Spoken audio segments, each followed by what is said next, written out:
Bienvenue dans ce flash d'information. La CEDEAO, la Communauté économique des États de l'Afrique de l'Ouest, et la CEEAC, la Communauté économique des États de l'Afrique centrale, ont choisi d'unir leurs forces face aux menaces terroristes. D'où la tenue à Lomé ce lundi d'un sommet conjoint entre les deux communautés. Sommet qui réunit une vingtaine de chefs d'État et de gouvernement, dont le président Alassane Ouattara. La rencontre porte sur la paix, la stabilité, la sécurité et la lutte contre le terrorisme et l'extrémisme violent. Le reportage sur place de notre envoyé spécial, Jérôme Kofi Abola. Ils sont 26, les pays qui composent la CEDEAO et la CEEAC, donc un atout considérable pour eux quand il s'agit de mutualiser les efforts face aux différents problèmes auxquels ils sont confrontés. L'objectif primordial, voire impérieux, que ces deux communautés visent en unissant leurs forces est de garantir la paix ainsi que la sécurité pour un développement harmonieux des populations. Aujourd'hui, nous écrivons une nouvelle page de notre coopération qui, j'en suis certain, marquera l'histoire de nos deux communautés.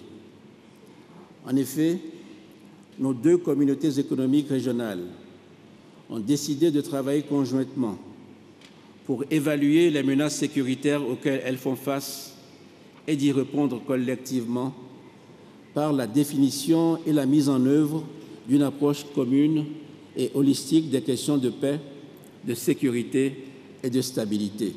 Ceci est inédit dans l'histoire de l'intégration africaine, mais en droite ligne des orientations actuelles au niveau de l'Union africaine visant entre autres à renforcer le rôle des communautés économiques régionales et la coopération interrégionale dans l'approfondissement de l'intégration africaine.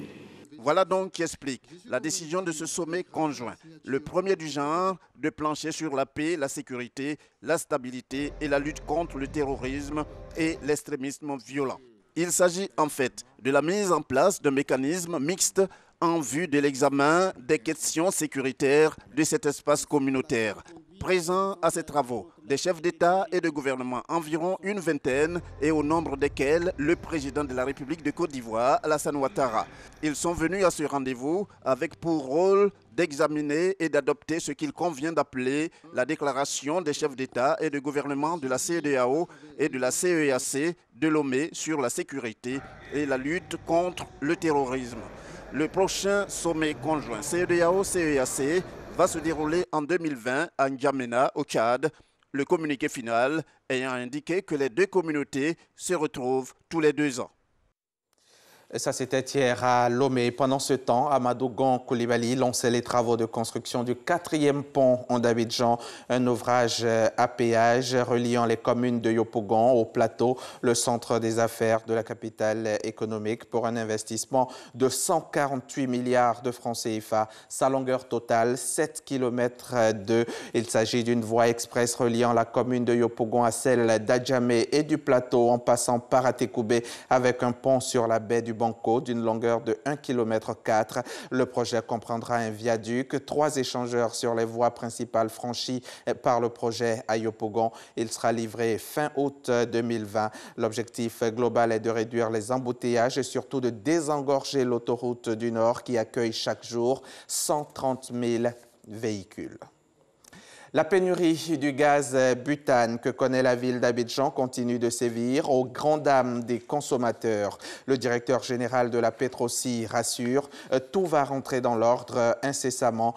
Selon le premier responsable de la Société nationale d'opération pétrolière de Côte d'Ivoire, cette pénurie s'explique entre autres par le refoulement d'un chargement de gaz importé de mauvaise qualité et aussi quelques problèmes techniques. Mais Ibrahima Diaby insiste, les prix des bouteilles restent inchangés. Aucune hausse des prix de la ressource n'est annoncée. Ces propos ont été recueillis par Ami Sissoko. Vous l'entendrez à 13 h. Au Burkina Faso, les députés ont adopté un nouveau code électoral, un document qui servira pour les prochaines élections prévues pour 2020.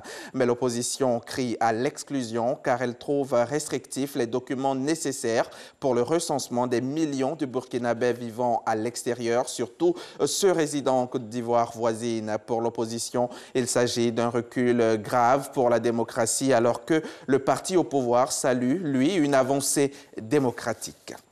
Les Zimbabwéens se sont déplacés en nombre hier lundi 30 juillet lors des premières élections générales depuis la chute du président Robert Mugabe en novembre dernier. En nombre, car le départ de celui-ci, celui qui a régné pendant 37 ans sur le pays, a suscité un certain espoir de changement auprès de la population. Plus de 5 500 000 électeurs étaient inscrits pour voter et la participation était importante.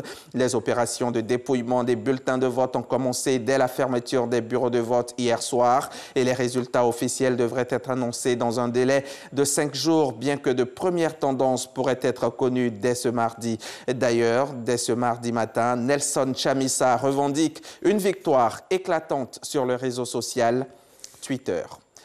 En proposant un dialogue sans précondition avec l'Iran, le président américain Donald Trump a surpris tout le monde. En effet, cette déclaration intervient après la sortie le 12 mai dernier des États-Unis de l'accord nucléaire et la décision de réimposer des sanctions très dur contre l'Iran avec une première vague de sanctions le 6 août prochain. La première réaction iranienne est venue d'un des conseillers diplomatiques du président Hassan Rouhani. Hamid Abou-Talebi a affirmé dans 2 tweets que le respect du grand peuple iranien, la baisse des hostilités et le retour des États-Unis dans l'accord nucléaire peuvent paver la voie et faciliter un dialogue.